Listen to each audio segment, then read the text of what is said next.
Hello everyone. My name is Gursimran and it feels so great to connect with all of you again today. So in this video, I want to talk to you about how SIEC helps you in achieving your target band scores. Along with that, I will also brief you about the four modules and the skills which are required to clear them. And certainly, I will be sharing the slides to make it more clear for you to understand what exactly I'm trying to tell you here. So let's get started. So we have the basic format of IELTS with us, and basic format of IELTS is always going to be same for the students who have taken the test already once, maybe twice, and for the students who are completely new to it. So it follows as listening, reading, writing, and then the speaking. So listening, reading, and writing is scheduled in a single day, LRW. That's how it is known or called as. And then we have speaking. Now, speaking is always scheduled on some alternate day, right? It can be exactly after the day of LRW, maybe 2 days after, and sometimes it can be 5 days, right? Or maybe it can be at times scheduled before your scheduled day of reading, listening, and writing. So let's, in just brief, talk about what exactly these four modules are and what are the skills required to crack them. So listening, it has 40 minutes, and how it is divided, there is 30 minutes CD play, and then 10 minutes you have to transfer your answers from the question booklet, and 40 questions. So listening basically tests your listening skills, and by listening skills we do not mean that how well your auditory functions are working. Basically, listening skills mean if any part, any audio is being played, how well you are able to understand it. So you can put yourself at a very small evaluation, or say a self evaluation, I would rather call it, that you go to YouTube and in the search bar you just type any audio in British accent. So listen to that audio for about 10 to 15 minutes and see if you're able to understand, if you're able to comprehend um, more than 50% of the information that has been, spoken or told. If you're able to do so, that means you have intermediate level of listening. That means six bands. Then what follows next is the reading module. So reading module has the time duration of 1 hour in total, and it has 40 questions. Now reading is different depending on the purpose, for what purpose you are taking the IELTS test. For general, it is different reading, and for academic students it is a different reading altogether. Academic reading is having the passages which are more of, I would say, the passages having the vocabulary which is academic vocabulary taken from certain journals or some newspaper excerpts. And reading can also be called as a vocabulary test, not in, like the exact sense, but the reason that why I'm calling it a vocabulary test also, because in reading passage, once you start reading it, you will come across really, rich words, and it is all about paraphrasing. And the general reading, it tests the candidates general comprehension skills. Okay, and the texts which are given in the general reading are more of the advertisements, or any pamphlet from which you have to extract the information. And general reading is considered to be easier than the academic reading. Then we have writing. Again, writing is divided in two parts, task 1 and task 2. And task 1, same as in reading, is different for both the general as well as the academic students.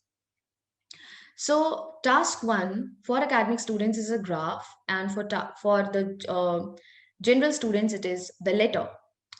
But the requirements are the similar.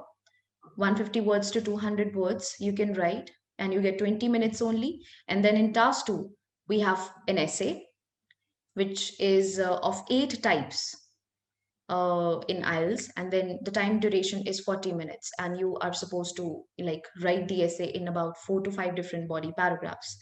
Then we come with the speaking. So speaking is a general interview session which you have with the examiner, and the questions being asked in the speaking are not related to some rocket science, but rather the questions which are related to your day to day observation, your own life itself. So I don't think any student should be having any problem in answering to the question which is related to himself or herself. Now, the first part, as you can see, it is an intro round question set. So this part is very easy to be answered because all the question sets which are being asked are about either your hobby, your friends, your family, or the place you like to eat or the place you like to visit. So you just have to answer them in like one or two sentences, right? Then comes the second part. Now the second part is a cue card. So cue card is a topic which is given to you and you have 1 minute to speak on it. Sorry, 1 minute to prepare. My apologies, and 2 minutes to speak. Now, the reason that the cue card is provided to you is to see if you are able to speak on a certain topic at a given length. Then we have the third part. Now, the third part is a discussion round wherein you have the questions which are in why or how form. Okay, why do you think this is happening and how do you think this is going to affect something?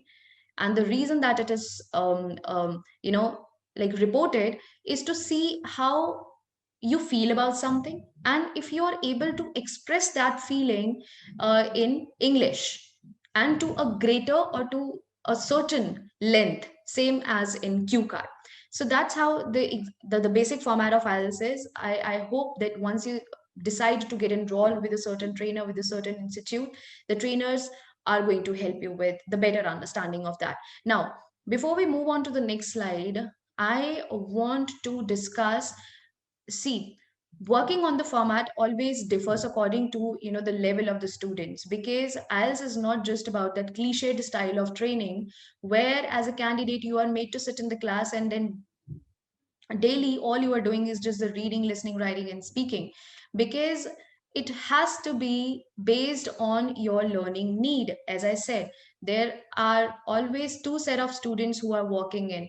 The number one set of student is a set wherein the students do not know anything about IELTS, and then we have the second set wherein the students are very well oriented to the format as well as the modules, but still they are lacking somewhere. Okay, so it becomes very important for the trainer and for the institute to assess what exactly the student needs, and according to the need, if the practice is done, I guess whatever your baseline requirement is, you will be able to score zero point 0.5 or maybe one band above, right? And of course, the more it is, the merrier it is, right? Now, how it is in SIEC. So when you have your footfall in SIEC, there's always a diagnostic test, or let's call it a level assessment test. Why so? You see, when you visit a doctor, the doctor does not straight away prescribes you with the medicine until and unless you are thoroughly examined. So in the same way, how can you expect a trainer to start with the classes with you straight away if the trainer doesn't know what exactly is your linguistic background, what you are lacking in, and how much time you are going to take to prepare for IELTS? Is it 15 days? Is it 1 month? Or is it more than that? Because as I said, it is not just about the module practice. It is also about catering to the different skills which are required to pass a certain module. So in the diagnostics test, which is about hour and a half. So there is a reading which we provide to the student to assess the reading habit. That is, if, for example, I have provided you 1 to 20 questions, I am expecting the student to get 1 to 20 questions completed within 25 minutes. And if that is not happening, this means your reading habit is either lower intermediate or just intermediate. Then we have the writing passage. So writing, see, when it comes to the writing, it is not just about what ideas are you exactly presenting. Okay, because you don't get, okay, let's be honest, let's be very clear on this. You don't get scores for the ideas. You get the scores for how exactly you have presented your ideas. Okay, and by presentation means if your grammar is fine, if your sentence structure is good, and the range of words which you have used, and if you have responded to the task well or not. So this is exactly what we have to check in the writing.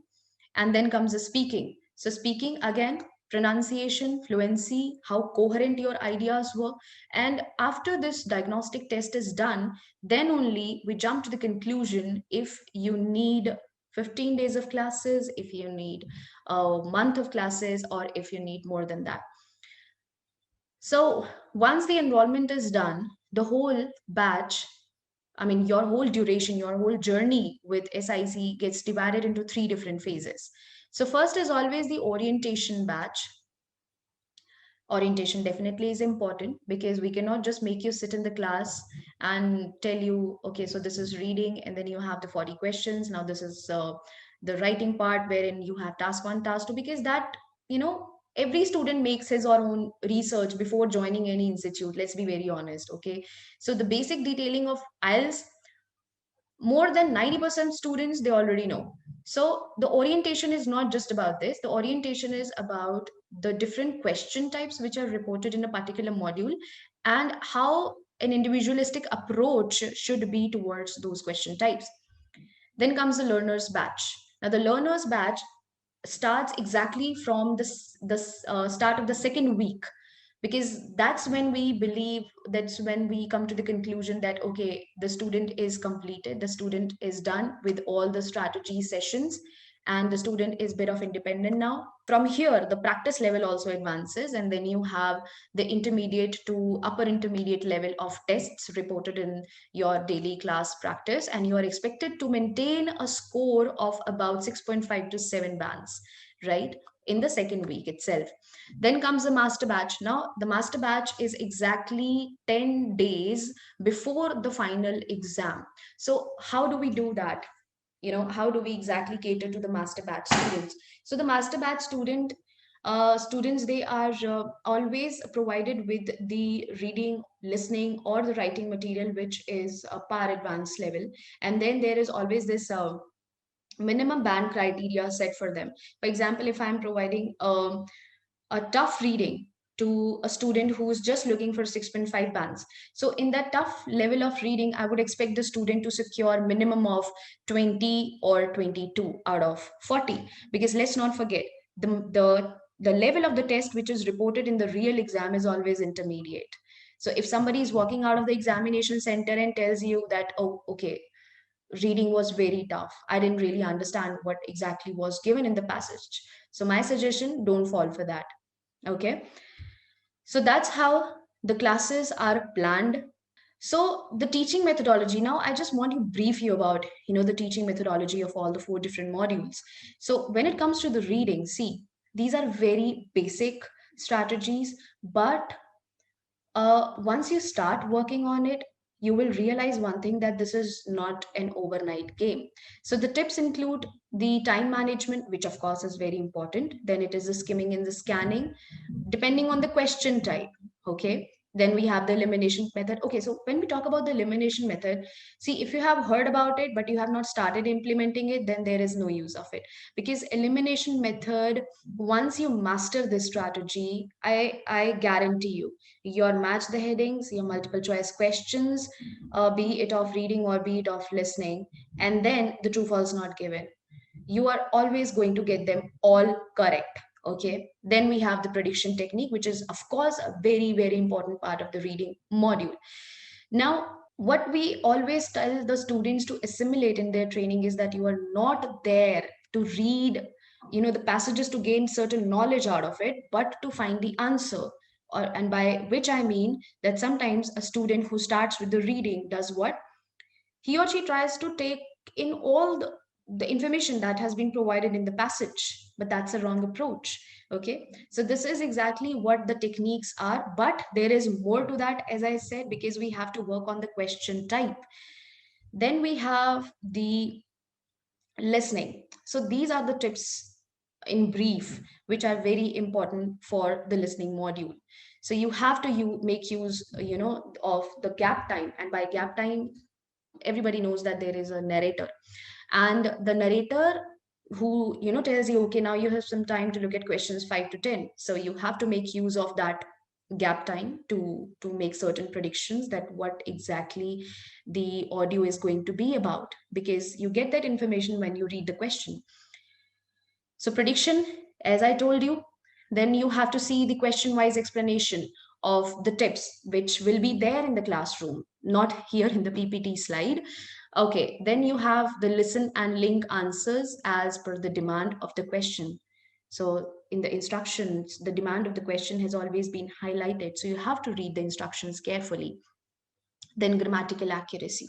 So sometimes what happens, the answer uh, according to the audio is different, and the answer which the question in the booklet is asking you can come out different. Okay, for example, the answer can be the scientific notions, but in the question it was asked the subjects.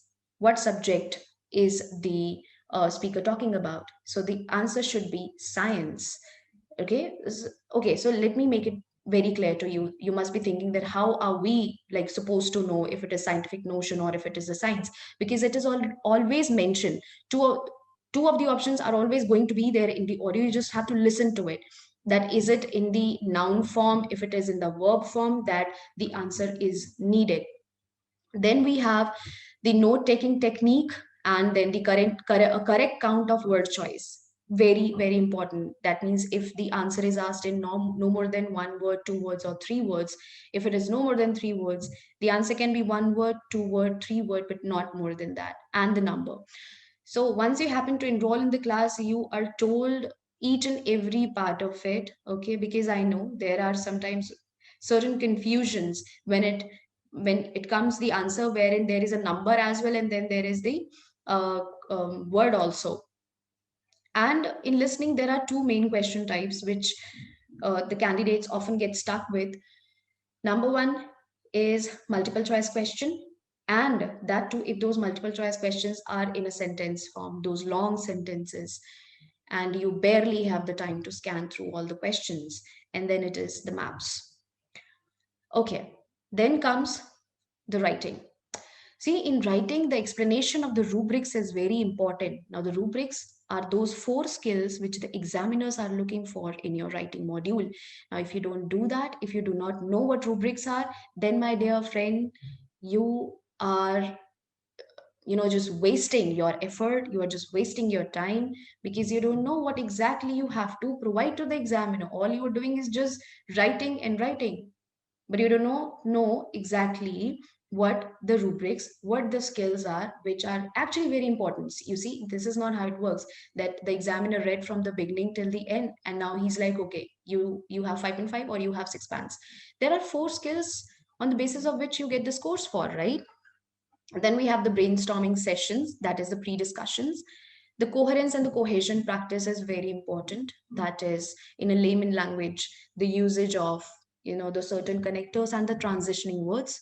The strategies to frame examples. Okay, so let's just stop with the examples which you have been providing in the task 2, because those have become kind now, very old, overly used.